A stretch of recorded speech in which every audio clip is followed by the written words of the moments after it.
Hi, welcome to Crossing Church Online. My name is Dave. I'm the pastor here. And we've been going through the book of First Peter since the beginning of this year, 2021. And I'm planning to start the Sunday when I preach this with our congregation in person. We're going to be talking about sheep and shepherds a little bit here. So I'm planning to show a few slides that I found online of some of the old Far Side cartoons that had some sheep and shepherd and wolves, little cartoons that were pretty fun. So I can't show those to you. Don't have the tech or the time to put that together. But if you want to look at those, they're kind of fun, just because it's what we're talking about here. So if you just look those up, come across some funny ones from the Far Side. But we talk about sheep and shepherds, and sheep in particular have famously always been in danger from wolves, right? Sheep are in trouble because they don't have sharp claws, they don't have sharp teeth, they've got wool, they don't have like an armor to protect them. They move more slowly than a wolf, right? A wolf is lean and a sheep is kind of... Sheep aren't known to be terribly bright either, so they're not those that are going to outwit the wolf. So a wolf really has a huge advantage over the sheep. They don't stand a chance against a wolf, and that's why it's always been important for sheep to have a shepherd. The shepherd protects them, he looks out for them, and makes sure they're not just going to be wolf food all day long. And that's really what the heart of our passage is today in 1 Peter as we're looking at it. He's going to address the, quote, shepherds of the church, which some churches call overseers or elders. Here at the Crossing Church, we call them servant leaders. I believe that best describes what they do. They're those who take care of the sheep. They serve the people in the church, those who look out for the sheep. They protect them from the wolves. And we're going to talk a little bit about what that might look like. So here we are in 1 Peter chapter 5, if you want to follow along with your Bible. 1 Peter chapter 5, verses 1 through 5. He writes, "The elders who are among you I exhort, I who am a fellow elder and a witness of the sufferings of Christ, and also a partaker of the glory that will be revealed. Shepherd the flock of God which is among you, serving as overseers, not by compulsion, but willingly, not for dishonest gain, but eagerly, nor as being lords over those entrusted to you, but being examples to the flock. And when the chief shepherd appears, that is Jesus, you will receive the crown of glory that does not fade away. Likewise, you younger people, submit yourselves to your elders. Yes, all of you be submissive to one another, and be clothed with humility, for God resists the proud, but gives grace to the humble." That's a quote from the Old Testament there.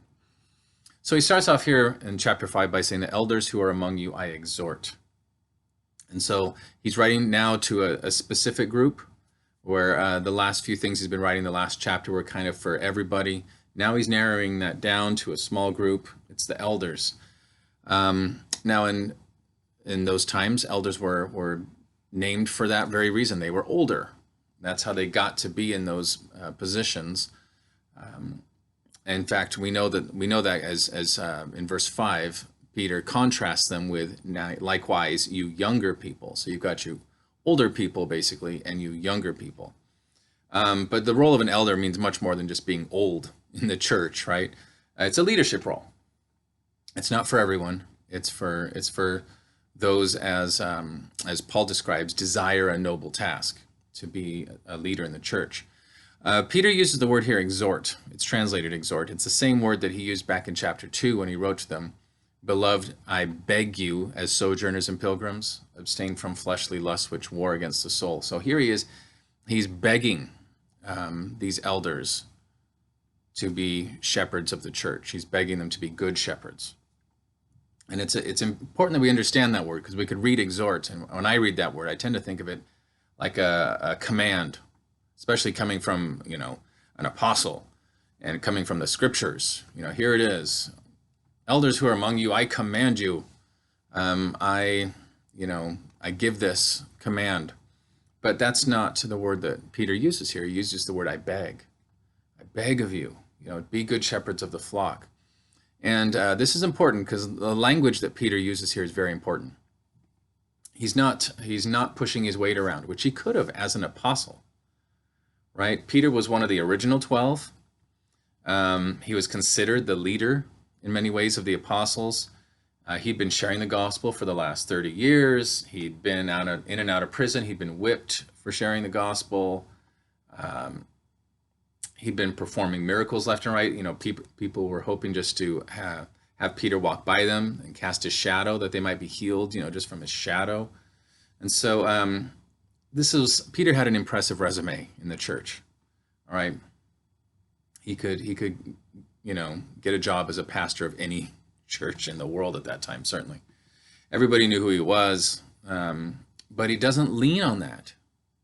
He's writing this letter, and he's not leaning on that. He's not pulling the apostle card, saying, okay, you guys need to be good shepherds. And guess who's telling you? Big Peter, the apostle. He's not playing that card. He could have played that card. In some ways, the apostle Paul used that card. When he felt that people needed to better respect his authority. But Peter doesn't do that here. He writes to them as a fellow elder. That's the second part there. He says, I who am a fellow elder. This is perhaps the most important thing for me that Peter shares in this section here. We're going to talk about a lot of other things, but he writes them as a fellow elder. And again, this is really important. The language is really important, because this is the same guy who then in verse 5 is going to tell them to be clothed in humility, right? He's going to write to the younger people, likewise, you younger people, submit to your elders and be clothed with humility. And so he's going to tell them that. And he himself has just clothed himself with humility. He's written to them as a fellow elder, not as big time Peter the apostle, who's got some authority around here in the church and can tell people what they need to do. He could have done that. But he doesn't do that. He clothes himself with humility. And it's really important, because he's going to tell these shepherds, these elders, to be examples to the flock. What does he himself do? As he writes that, he himself is being the example to them. I'm going to tell people to be clothed in humility. Watch this. I'm clothed in humility. I'm just a fellow elder, right? He's careful about his wording here. He doesn't lift himself up and exalt himself with big names and, Peter, the doctor, reverend, apostle, whatever, MD. He doesn't do that. And so we all know people who insist on being called by their titles they've earned, and that doesn't mean that they are arrogant, but there's something humbling about somebody who's willing to say, you know what, I'm just Joe. Call me Peter. You don't have to call me the Doctor, Reverend, Apostle Peter of the original 12 disciples who, walked on water, which is more than you've ever done. So listen up. He doesn't pull that card. He appeals to them as a fellow elder, which is really important. He gives that example of humility. And this is good for us to know, is that we need to know who Peter is. And it's, as we're at this point in the scripture, it's easy to think, well, here's, Peter, he's been around for 30 years, he's writing, he's a, famous apostle by now. His words are authoritative and inspired. But if you remember the stories, of course, from the Gospels, we know who Peter had been, right? Peter had been the guy who denied Jesus 3 times, almost drowned trying to walk on water, right? He did do it for a little bit, but then he almost drowned, save me. And then, he testifies as a follower of the Prince of Peace by lopping some guy's ear off, right? So through all those things, Peter had learned some tough lessons, and much of that would have been humility. Those were tough moments for him. Moments where he would have grown and was certainly humbled. And so Peter was a guy who knew who he was apart from Christ. He knew that if he wasn't abiding in Christ, if Jesus wasn't helping him in every moment, he knew what he was capable of. He knew, I could take a guy's ear off. Like I said before, he was going for his head. There's no way he was trying to just, disable the guy slightly. But we have to understand, this is who Peter had been, and he had learned these things from experience. So as Peter writes to them, be clothed in humility, as he then clothes himself in humility and says, I'm a fellow elder, and a fellow partaker. We'll get into that in a minute. This comes from experience. This is true. So he's not just saying these things to say, well, I really know who, I really am the Dr. Reverend Apostle Peter, MD, but I'll write to them like I'm a humble guy. This is who he really has become. And it's come through tough experiences, right? There's nothing like being humbled. I mean, raise your hand if you want to sign up for being humbled today. None of us really want to be humbled. It's usually a horrifying experience, embarrassing and painful. But these things happened to Peter, and he grew from them, and that's why we have his stories. It's not so we can look through the Gospels and look at Peter, chopping a guy's ear off, and not having enough faith to stay on the water, and then denying Jesus 3 times. It's not so we look at those stories and go, oh, what a failure. And so we look at those stories and go, oh, he learned humility. What an example for us. He learned from his failures. Are they failures? Yes, I'd call them failures. I think we lose a lot by not calling failures failures, because then people have nothing to learn from. Well, I don't have to learn from that because I didn't really do anything wrong. Everybody says I didn't do anything wrong, so there's no opportunity to learn. But Peter had failed, and he had learned to be humble from those things. And so the stories are there so that we can learn to be humble like Peter, not to be a failure like Peter, or not to put ourselves above a failure Peter, but to say, I want to be humble like this guy. I want to follow Christ with that kind of humility. So he writes to them again in verse 1, the elders who are among you, I exhort, I beg, I who am a fellow elder and a witness of the sufferings of Christ, and also a partaker of the glory that will be revealed. I'm just going to make a short note on this. This is interesting. He lists himself as a witness of the sufferings of Christ. Now, as you read through the Gospels, you have a real hard time finding Peter being there, standing there with John and Mary, the mother of Jesus, as Jesus is crucified. And so one might wonder, well, how can Peter say he was a witness of the sufferings of Christ? I think Peter must have been there. I think, we know that he denied Jesus. It says he ran off and wept bitterly. We also know that soon after, the next day, he's there with the rest of the group. So he hasn't run off, not to return for a long time. He stuck around. And by what he says here, I'm left believing that Peter witnessed the crucifixion of Christ, likely from the back row, right? Likely from, with his hands like this, covering his own tears of failure and the horror of what he's been a part of. And not understanding at the time that the reason Jesus is up there is to pay for the sin, for Peter's sins, his sin of denial and self-preservation. That's what that denial was all about. It was self-preservation. How many times do we sin out of self-preservation? A lot more than we probably understand, but that's what Jesus was doing at the moment. Peter would later come to know and fully appreciate. That's why Jesus did what he did. For Peter and for the rest of us, just like Peter. And so Peter, that's an interesting little point there. And then also Peter mentions himself a fellow partaker of the glory that will be revealed, which is, of course, when Jesus returns, which Peter has noted a number of times throughout the letter. Again, this is another way for Peter to put himself on the same ground as everybody else. A fellow elder, and I'm also a partaker of, the glory when Jesus will be revealed. He doesn't list himself as one who will ascend first, right? When Jesus returns, well, I will be the first called up into his presence, at the rapture or whatever. Nothing like that, right? He's not doesn't talk about the chariot that will sweep him up, while the rest of the people suffer through the tribulation or whatever kinds of things people may think about it. He says, nope, I'll be there too. You'll be there, I'll be there. Jesus will be glorified, right? And so Peter again just acknowledges, I'm a fellow partaker, I'm a fellow elder, and I'm a fellow person in the need of who needs Jesus. These are all truths Peter was expressing in all ways that he clothed himself in humility as he wrote to these folks. So he wrote to these elders now in verse 2 saying, Shepherd the flock of God which is among you, serving as overseers, not by compulsion but willingly, not for dishonest gain but eagerly, nor as being lords over those entrusted to you, but being examples to the flock. And so this is what Peter was begging the elders to be good shepherds of the church.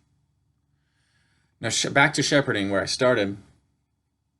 It's used as a metaphor throughout the scriptures, Old and New Testament, to describe leaders. So there's really no coincidence, all right, that Moses was a shepherd. He was shepherding for 40 years out there in the desert. David, of course, called by God, a shepherd. So both Moses and David had been shepherds, both of them called by God to become leaders. And so anyway, there's this metaphor then that's used throughout the scriptures to describe leaders as shepherds of the people. And as you get into the prophets, Isaiah and Ezekiel and Jeremiah, they talk about those who shepherd Israel, and they're often in trouble. Those for the most part were some bad shepherds they were talking about there in that time. And that's the backdrop. All these bad shepherds not taking good care of the people of Israel are the backdrop for Jesus to then rise up, years later and say, I am the good shepherd, right? In the midst of, in his own time still, bad shepherds, the Pharisees. And so a shepherd was a leader who cared for the people. He watched out for them. He protected them from the wolves. And Paul made the same analogy when he was, this is from the book of Acts, I'm going to read here in a second, and he was leaving the city of Ephesus, where he'd spent some time, really gotten to know those people, loved those people. And as he's leaving, which they were all really sad about, he's heading back to Jerusalem. They're like, oh, you're going to die, Paul. And he's like, oh, the Spirit's going to do what the Spirit's going to do. And he writes this to them. This is from Acts chapter 20. Paul says this as he's leaving Ephesus. He says, and indeed, now I know that you all, among whom I have gone preaching the kingdom of God, will see my face no more. Therefore I testify to you this day that I am innocent of the blood of all men. For I have not shunned to declare to you the whole counsel of God. So he's done his job as a evangelist there. Verse 28. Therefore take heed to yourselves and to all the flock. Well, here's that flock word, right? Among which the Holy Spirit has made you overseers to shepherd the church of God, which he purchased with his own blood. For I know this, that after my departure, savage wolves will come in among you, not sparing the flock. Also from among yourselves men will rise up, speaking perverse things, to draw away the disciples after themselves. Therefore watch and remember that for 3 years I did not cease to warn everyone night and day with tears. So Paul talks about this very same thing. Obviously, he's not talking about literal wolves coming in and tearing people apart. He's talking about the kind of people that come into the church that he says, from among you. And that's the scariest part. When we talk about wolves in the church, we're not talking about, some guy that comes in, with a big hoodie and we don't know who he is and he's a stranger and oh boy, right away you go, could be an issue, right? These are guys that you hadn't suspected. These are guys that are in the church, and at some point they start vying for power. At some point they see opportunity to gain authority and to have position. And when they get that, they abuse that. And they're looking to make a name for themselves. They're looking to be exalted by the sheep. So these are people who want to be known and will do what it takes sometimes to become powerful in the church. And so these are the people that Paul was warning about, Peter warns about. When we get into 2 Peter, in just a few weeks, we're going to go through 2 Peter, same as the book of Jude.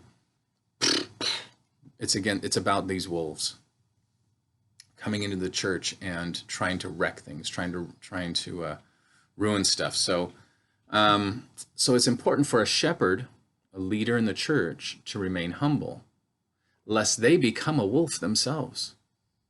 It's a scary thought, but it's possible, and it happens. These guys wouldn't have been warning about it. It says, from among you, these guys will rise up. And so it's very possible for an elder in the church to himself, not humbling himself, then seek power, prestige, out of pride and other things, and become a wolf in the church.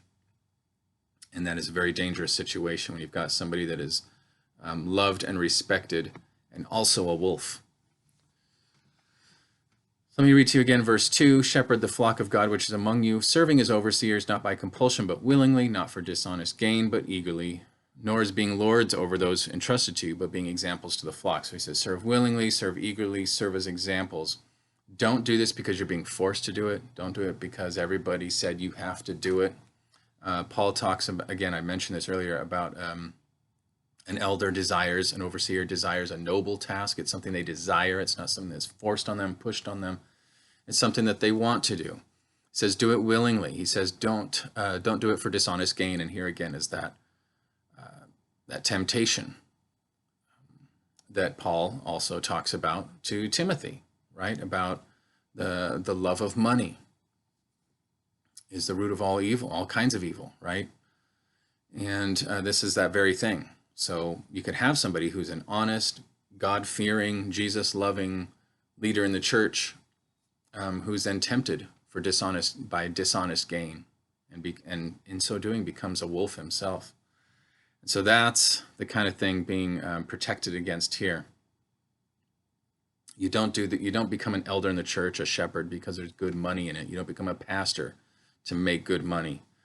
You do it because you've been called, and you do it because you want to serve people. And that's why I said at our church, we call elders or overseers or shepherds, we call them servant leaders, because they do lead, and they do it from a servant posture, from a servant attitude.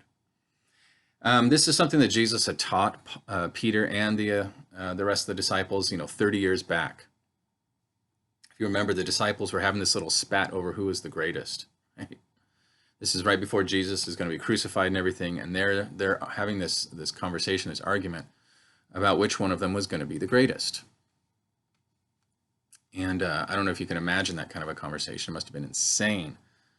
James maybe saying, well, he picked me first, and Andrew arguing, no, he picked me first, and then John saying, well, I'm the one he loves, and Peter getting mad at that and be like, you want to race? And John's like, yeah, sure, I'll prove who's the greatest. Just what are they talking about? Who does the greatest miracles? The conversation must have been is one of the lowest points in church history. And let me go back to it. It says, this is from Luke, it says, now there was also a dispute among them as to which of them should be considered the greatest. And Jesus said to them, the kings of the Gentiles exercise lordship over them, and those who exercise authority over them are called benefactors. But not so among you. On the contrary, he who is greatest among you, let him be as the younger, and he who governs as he who serves. For who is greater, he who sits at the table, or he who serves? Is it not he who sits at the table? Yet I am among you as one who serves. So Jesus taught that being a Christian leader is about serving people and not getting people to serve you. And that's something that Peter understood and shared it then 30 years later. So Jesus, if you remember the foot washing, gave that example of serving. And then Peter will have been practicing that kind of thing for the last 30 years. And now he's telling the next generation, this is what it is to be a shepherd, guys. You need to be an example to the flock, if you will. Now, clearly along the line, this is, one of the saddest tales, of course, in the church history is we had lost the vision of that. And the very things that Paul and Peter and Jude and others had warned about, Jesus had warned about, came to be in the church, that people saw positions of leadership as a place for power, as a place even to get rich. And they were lording it over people, and they were finding for themselves fancy titles and fancy clothes, and they were distinct from the quote lay people, the quote regular people. And this was all, temptation and the work of the enemy to wreck the witness of the church. And it was an effective strategy, because we still, can look at those times. And it was a long time that this went on. And it can still happen. It still does happen, but not to the, I don't think to the effect that it had, when people were warring, and popes and bishops and stuff were calling for war, over land and stuff like that. So anyway, that's the very kind of thing these guys were warning against, and of course it did come in and almost crippled the church, almost wrecked the church. But God is good, and He lifted His church back up and dusted us off and got us back on the right track. So we don't want to lose track of that, though. We don't want to. We want to continue to always have an attitude of serving people. That's what a leader does. He's not there because he's earned the right to now be served. He's there to serve others all the more than he or she ever did. Verse 4, and when the chief shepherd appears, capitalized, he's talking about Jesus, the good shepherd, the chief shepherd, you will receive the crown of glory that does not fade away. And with everything we've talked about this already. If you've been following this sermon series, everything we do by faith, God rewards in the end. And for Peter, he's referring here to a crown of glory that does not fade away. Just like he talked about in chapter 1, the inheritance that does not fade away, reserved in heaven for us, right? It's something that will be given later by God. Just like the treasures in heaven that Jesus said, not to store it up here, but store it up in heaven, and God will one day give that to you. And we'll talk a bit about that next week. In due time, right, we will receive glory. Will be God will lift us up in due time. We'll look at that next week. But this is we gain these treasures, we gain these crowns of glory by serving others humbly here on earth and without looking for power and prestige and glory here on earth. Verse 5, likewise, you younger people, submit yourselves to the elders. Yes, all of you be submissive to one another and be clothed with humility. For God resists the proud, but gives grace to the humble. I'll probably hit on this verse again a little bit next week, because it is a transition into what we're going to be looking at next time. But it's another call to submit. And it's given now to the younger people. And it doesn't refer to, in some translations, it'll say younger men. And that's just assuming that elders are going to be men. Therefore, when it says younger here, it will also be younger men. But it doesn't have to be men. It's just young in general. In fact, the word means new or fresh. It's the same word used when Jesus talks about new wine. It's this word, young wine, fresh wine. And apparently these younger ones will have been tempted to struggle to submit to the elders in the church. And just as Peter foresaw a struggle to submit to the governing authorities, so Peter said, you need to submit to the governing authorities. He saw there might be issue with wives not submitting to husbands, and so he says, wives, submit to your husbands. Slaves not submitting to masters. Hey, I'm a free man, I'm in Jesus, no man holds me down. And then now we've got Christianity then becomes known as a rebellious religion or something, to overthrow the entire economy of Rome at the time it would have been. So it's like, no, we can't be doing that, you guys. And same here, he says, younger ones, you need to submit to those who are the elders of the church. And remember the context, again, why Peter's writing this, when he's writing this, it's all so important. Because he's writing during this time of terrible persecution, and the Romans are coming through and they're ransacking houses and they're taking away people's possessions and they're pulling kids away from their parents and they're hauling people away and crucifying them. They're all this terrible stuff. And so what does a young buck do when he sees that going on, right? As Peter writes to the younger ones, what does a young buck, 16, 17, 18, 19-year-old guy do when he sees the Romans come in and start trashing the place and hauling people off and mistreating them? And then the elders say, hey, Jesus said, we're not to pick up our swords, And so the younger guy, does he listen to that elder? Or does he go, like Peter did? Whoa! So that would have been clearly, I think, a temptation at the time.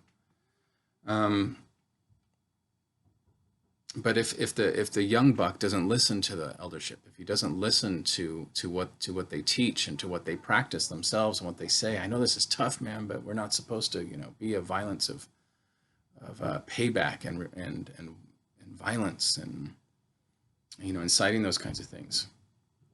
If a guy in the church is not to listen to that, then he's going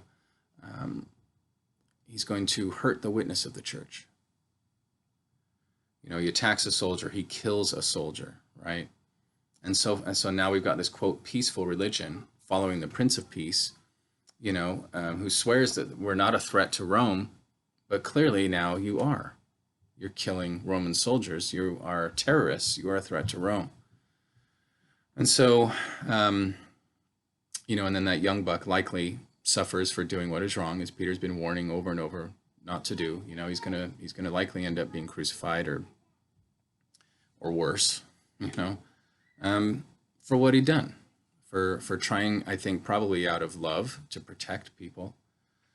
But his problem is he doesn't see the bigger picture. It's not that wanting to protect, as we're talking about shepherds, it's not that the young buck, in a desire to protect people who are being harmed by the Romans, is acting without love.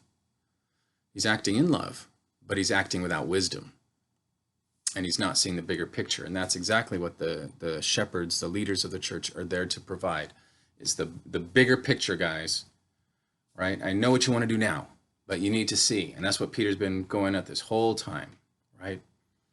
We need to submit. We need to submit to these people, submit to these people, submit. It's our witness, guys. You guys got to see. It's not just about, you know, men and women and husbands and wives and governments, and they can't control us. It's not just about these things, and as important as they can be. But we've got to see the bigger picture. We need to be a faithful witness to who Christ is, and we're not going to do that by refusing to submit and being troublemakers and seen as troublemakers in our community. So that's where the elders come, and they come and they give the bigger picture, the bigger vision. They are looking out. That's their job, is to be like the shepherd, to be looking out so that the sheep can safely graze, as the old Bach tune goes. The sheep just need to be able to graze and need to know that someone's watching out for them and not be worried about the wolf all the time. And the shepherd's there, looking out over the meadow, looking out, into the forest. And what does he see? Does he see anything, wolves, if you will, lurking on their way out? And this is about the function of the church, so I'm not misunderstood. This isn't about, hey, people in the church are dumb sheep. And, just sitting there looking at the grass, bah, bah, and then you need smart people to be on the lookout and leaders to be on the lookout. And they're the wise, smart ones. It's not that. This is simply about function. We do need those who will look out afar, and that is where their focus is. And making sure that the sheep can do what they need to do safely. That's the idea here. Providing safe pasture. Verse 5, which is what we're looking at here. I won't read it to you again, but he's talking about submission and humility. And he opens this, now Peter opens this up to everybody. It's not just the leaders now. He's saying, clothe yourselves with humility or whatever. He's talking about it. And it's not just the young people that he's saying, hey, you guys got to submit to your elders. Now he opens up the whole thing. Yes, all of you be submissive to one another. Everybody submit. This applies to everyone. So lest as you're going through the whole letter, lest masters think they will never need to submit to the will of their servant. Well, the servant was told to submit to me, so. And lest a husband thinks he never needs to submit to the will of his wife. Well, she is told to submit to me. So, we want to be scriptural here and biblical. So I don't have to submit because it doesn't say I have to. Yes, it does. It says it here. It says it in Ephesians when Paul gives the similar teaching on wives submit to. He first says submit to one another out of reverence for Christ. We have the same thing here. It covers everybody. Lest governing authorities, those who are Christians that are in the government, think that they never need to submit to the will of the people. That, they have to submit to us. Well. And the elders never need to submit to the will of the younger ones. At some point, we all need to be open to submitting to one another. It's not just these particular groups only ever submitting to the other particular group. Because now Peter opens it up. Submit to one another. Everybody needs to submit at some point here. So this is watching out. This is a way to protect the church and protect our witness. This isn't about who has prestige in relationships. This isn't about masters being better than servants, or husbands being better than wives, or elders being better somehow or higher somehow than the younger people. There are, like I said, distinctions in role and function. That's important, that there are distinctions, and people do this and they don't do that, and the other one takes care of that, and I don't have to worry about that, but I'll take care of this. But it says nothing about prestige. It says nothing about worth. We submit to one another, and we don't see ourselves as better than anyone else in the church. Submission is to I'm going to read this because I want to make sure I say this correctly. We humbly serve one another and are willing to place ourselves under another in order to lift them up. That's submission. We're willing to place ourselves under another in order to lift them up. That's what submission looks like. That's our goal. And so when we want to get practical with something like this, and this is kind of fun, because what does it look like to practice this in reality in the church? What does it look like to submit to one another? Won't we just simply keep saying, "Oh no, you go first. Oh no, I insist, you go first. Oh, you go first. You know, I went first last time. Oh no, you go first." And then we just keep, "Oh no, you," and nobody gets anything done. Right? That's the idea. We just all submit to one another. Will anything ever get done? Don't we need somebody eventually to lead and to make a decision and to be the one we go with that thing? Yes, that does need to happen. But there are some things I wanted us to consider. If you consider the story of the woman who comes to Jesus and puts a perfume on his feet and, washes his feet with her hair, and she comes in and does this. Jesus let her do that. Imagine if he'd said to her, "Oh no, I serve you, I wash your feet. Oh, but I've come here, Lord, to serve your feet. Oh, but I am the servant of all. I must do your feet now." And what he would have done is he would have robbed her of the opportunity to serve. In, some kind of a, well, we all have to submit, and oh no, you first, oh no, you first, oh no. He would have actually robbed somebody of the opportunity to serve. So we have to be really careful with that, because very clearly we're not to be competing for the top spots in the church, right? We're not there to be on top, to be the most important, to be looking for power and prestige. That's pretty clear. But also, we're not looking for the bottom spot. It's not a competition at all for top or bottom spots. What we need to do is to be considerate of one another and consider what is best in the moment for people, and seeing how we can bless each other. And sometimes we bless by serving others, and sometimes we bless somebody by letting them serve us, because now they get the blessing of serving. We're not going to rob them of it by saying, "Oh no, I serve you. Oh, but I've come to serve you.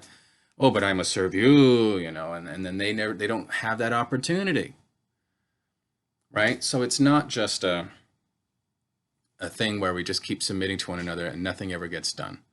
It requires wisdom, and that's something that all these things kind of keep in check in the church.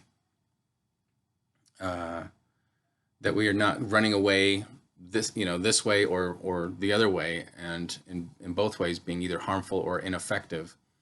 When we submit, we keep our desire to dominate in check. So submission keeps that desire to dominate in check. Does it mean we never lead? No.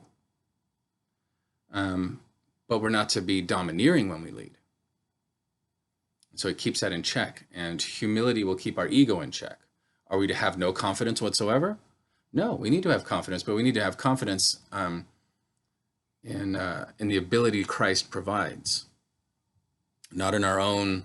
Well, I'm Dave Burrows, and I'm the pastor around here, and I went to school for 10 years, and that's how you get to be pastor in these places, and I've done this, and I've studied that, and blah, blah, blah.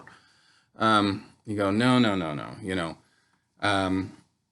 The things that I'm capable of because Christ has enabled me to do those things, because he has empowered me to do those things. I know where it comes from. It's not because I'm so great. And so humility keeps that ego in check, but it doesn't throw confidence out the window. Again, you won't accomplish anything without a level of confidence.